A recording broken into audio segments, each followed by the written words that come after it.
મિલકતવેરાના બાકીદારો સામે રાજકોટ મહાનગરપાલિકાની તવાઈ એક જ દિવસમાં 35 મિલકતો સીલ 11 મિલકતોની જપ્તી માટે કાર્યવાહી।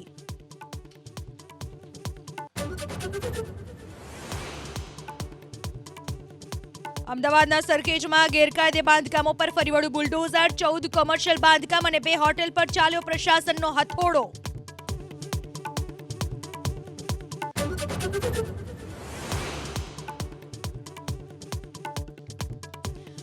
સુરેન્દ્રનગરના ચોટીલા હાઈવે ઉપર દબાણોનો કરાયો સફાયો। આણંદપુર ચોકડીથી નવી મામલતદાર કચેરી સુધી દુકાનો અને હોટેલના દબાણો તોડી પડાયા।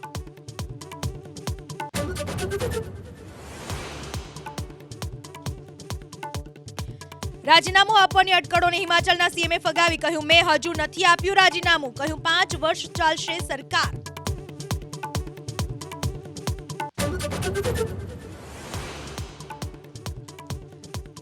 ગેરકાયદે ખનનના કેસમાં સીબીઆઈએ સમાજવાદી પાર્ટીના અધ્યક્ષ અખિલેશ યાદવને આપ્યું સમન્સ।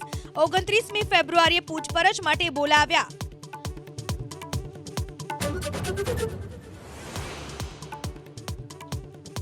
લોકસભાની ચૂંટણીને લઈને ભાજપની બેઠક મધ્યપ્રદેશ રાજસ્થાન સહિત 8 રાજ્યો પર ચર્ચા। ઉમેદવારોના નામ નક્કી થઈ શકે છે।